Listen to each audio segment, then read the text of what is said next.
Bonjour les amis, c'est Cyril de Lille. Ça fait longtemps et pour mon retour, j'ai choisi de vous parler de l'ordination des femmes, un grand sujet en ce moment dans l'Église. Alors, une femme peut-elle devenir prêtre ou évêque? Bon, la réponse est non, mais nous allons voir pourquoi. D'abord, la situation. Ben justement, voilà, on va répondre directement par le biais du catéchisme de l'Église catholique. Le numéro 1577 du catéchisme, qui fait office de livre de loi pour l'Église, dit la chose suivante. Alors, qui peut recevoir le sacrement de l'ordination?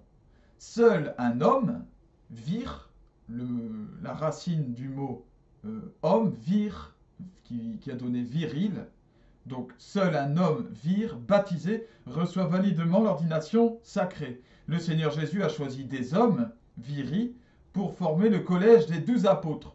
Et les apôtres ont fait de même lorsqu'ils ont choisi les collaborateurs qui leur succéderaient dans leurs tâches. Le collège des évêques, avec qui les prêtres sont unis dans le sacerdoce, rend présent et actualise, jusqu'au retour du Christ, le collège des 12. L'Église se reconnaît liée par ce choix du Seigneur lui-même. C'est pourquoi l'ordination des femmes n'est pas possible. Donc, c'est acté. C'est dans le catéchisme de l'Église catholique. Quoi qu'en pense n'importe qui. Maintenant, voyons voir dans le détail. Je vais tâcher d'expliquer la situation. Pourquoi? Parce qu'en ce moment, il y a une remise en question, en particulier, menée par une théologienne qui s'appelle Anne Soupa. Elle mène un combat pour accéder elle-même à l'épiscopat, c'est-à-dire devenir évêque, évêquesse. Bon, on invente un mot du coup. Et elle voudrait ouvrir la voie à l'ordination des femmes. C'est une théologienne, donc une catholique, qui fait partie de l'Église.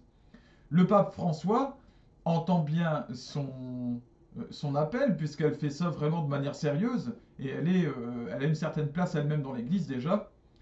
Et du coup, le pape, il a légiféré sur les droits des femmes dans l'Église, en leur permettant en fait de lire la parole, en leur permettant de servir la messe, différentes choses en fait que les femmes dans les faits faisaient déjà. Mais lui, il a acté, ce qui est très bien, leur possibilité de le faire réellement.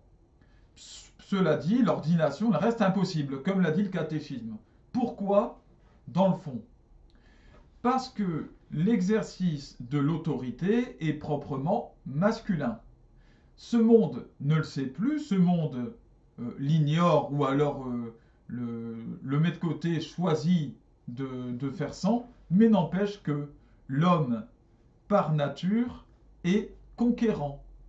C'est ainsi depuis toujours. Le symbole du genre masculin, vous savez, le petit cercle, c'est une flèche avec qui va comme ça vers le haut, pointée vers l'extérieur, vers la conquête, vers le mouvement. Le pénis et les testicules, qui sont le sexe masculin, sont eux-mêmes pointés vers l'extérieur. Voilà. Et les testicules récupèrent le fruit du combat qui est mené à l'extérieur. Vous voyez? Dans ce qu'on appelle en plus les bourses. Donc si c'est pas assez clair comme image, ben, je ne peux rien faire d'autre. L'histoire le prouve. Les grands navigateurs, tous ceux qui ont conquis dans tous les domaines, ont toujours été des hommes. À quelques exceptions près, ça a été la majorité du temps, l'écrasante majorité du temps, des hommes. L'homme est une force en mouvement. La femme, par nature, là où l'homme est conquérant, la femme est constructive. Elle est dans une nature de construction. L'homme est transcendant. Même dans son rapport à Dieu, il est transcendant, c'est-à-dire qu'il va chercher à atteindre Dieu par un mouvement, d'une certaine manière, à le mériter. Et il n'y arrive jamais. La femme, elle est constructive, elle est immanente. C'est-à-dire que tout se passe à l'intérieur, dans quelque chose de plus émotionnel et d'immobile. Le symbole du genre féminin, tac, comme ça, c'est une croix ancrée dans le sol. Il n'y a pas de mouvement. Le sexe féminin, c'est une porte d'entrée avec un utérus à l'intérieur. Les habitudes féminines depuis toujours ont été la mise en place et le maintien de la maison, de l'entité intérieure qui correspond à l'utérus, au sexe féminin et qui correspond au symbole féminin. La femme est une force statique, là où l'homme est une force dynamique. L'homme et la femme sont complémentaires, je le rappelle. Voilà ce que beaucoup ont tellement de mal à comprendre aujourd'hui. Et du coup, comme Anne Soupa ou d'autres, mènent des combats qui ne vont pas très loin. Voilà, même si des bonnes choses en sont tirées. Parce qu'ils ont oublié cette complémentarité. Dans le mariage, l'homme et la femme sont appelés à ne former qu'une seule chair. À partir de là, il n'y a plus de concurrence. Mais il y a ce qu'on appelle donc la complémentarité. Pour donner une image, un train, on va dire les trains à l'ancienne, sont formés d'une locomotive et de wagons. La locomotive, il faut toujours qu'elle soit en avant. Si la locomotive n'est pas en avant, mais qu'on met le wagon en avant, elle ne peut pas avancer, la locomotive, tout simplement. Et s'il y a deux locomotives, qui vont aller en sens inverse l'une de l'autre ou l'une à côté de l'autre, elles vont aller dans deux directions différentes si elles sont l'une à côté de l'autre. Donc le train ne pourra pas fonctionner correctement. Le principe de l'union selon Dieu de l'homme et de la femme, c'est de former un train qui va fonctionner très bien, qui va contenir des personnes et qui va les mener à destination. Donc pour ça, il faut un homme dynamique, la locomotive, et une femme qui soit ancrée, qui ancre cette locomotive sur les rails, qui contiennent les âmes humaines, qui est le wagon. L'homme est en mouvement, il est la locomotive qui affronte le monde extérieur. L'homme sans la femme est perdu. Voilà, je le dis, parce qu'il manque de stabilité et d'équilibre. Je le dis parce que beaucoup aujourd'hui imaginent que être la locomotive, c'est bien, ça nourrit son orgueil. C'est pour ça qu'il y a tant de femmes qui disent « Nous aussi, on a le droit de diriger, nous aussi, on a le droit d'avoir de l'autorité. » C'est de la stupidité, c'est de l'orgueil, ça. C'est vouloir pour soi des fonctions, non pas selon Dieu, mais selon son propre avis et ses propres envies. L'homme sans la femme, il se perd dans l'activisme, parce qu'il est cette flèche-là. Mais cette flèche, elle va vers le haut, sur le symbole, et c'est pas pour rien. C'est parce qu'il perd pied avec la réalité, l'homme tout seul. Et puis il se perd dans des conjectures, dans des ambitions démesurées, et puis il oublie un peu le sens des réalités. La femme, très souvent, dans le couple marié, elle est là pour ramener l'homme aux réalités, aux choses telles qu'elles vont se passer dans le concret. Dans les vrais rapports entre l'homme et la femme, l'homme est nourri par la femme. La femme qui est plantée dans le sol comme une vigne généreuse. Là, je reprends la Bible. Il est stabilisé, l'homme, par ce qu'elle lui apporte, justement. La flèche qui part comme ça, elle est stabilisée par cette croix qui est ancrée dans le sol et qui est rattachée. Derrière chaque grand roi dans la vie, dans toute l'histoire, derrière chaque président, chaque grand dirigeant, a agi une femme, ou agit toujours une femme. Il y a eu des livres là-dessus, il y a eu plein de choses. D'ailleurs, ce peut être pour le meilleur comme pour le pire, parce que Hérode, par exemple, dans la Bible, vous avez un épisode sur Hérode qui fait couper la tête de Jean le Baptiste, qui est un prophète, qui est le dernier prophète qui annonce l'arrivée de Jésus. Eh bien, c'est une femme qui fait demander à Hérode la tête de Jean le Baptiste.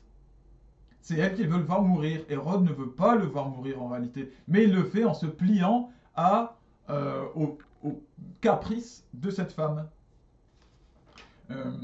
Les tueurs en série, la plupart des tueurs en série, regardez l'histoire, ont eu des femmes derrière, des complices qui les nourrissaient dans ce qu'ils faisaient, dans leurs mouvements.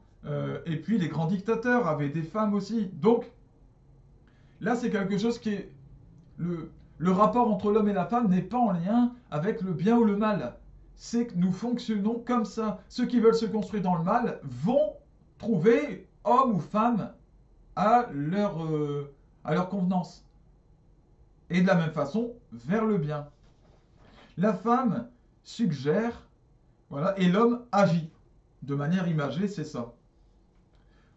Le wagon suggère à la locomotive qui, du coup, est poussée constamment. On va dire que l'essence est contenue dans le wagon, d'une certaine façon. En conséquence, ce que je crois, moi, concernant l'Église et ce qui est réclamé par Anne Soupa. Moi, je crois qu'il y a une réforme à faire, vraiment dans l'Église. Je crois qu'il faut une femme derrière chaque homme qui tient une responsabilité importante. Justement parce que l'homme de lui-même n'a pas cet équilibre en lui, l'équilibre nécessaire à mener une responsabilité politique. Je crois qu'il ne faut pas une femme évêque ou une évêquesse, mais je crois qu'il faut une femme qui soit la première assistante de l'évêque, derrière chaque évêque et même derrière le pape. Peut-être Anne Soupa. La première, il faut une assistante directe qui soit une femme. Il ne faut pas de femme prêtre ou prêtresse, mais il faut une femme qui assiste directement le prêtre dans sa gestion de la paroisse, dans ses activités. Je crois qu'il ne faut pas de femme patron, mais je crois qu'il faut une épouse qui agit directement avec son mari.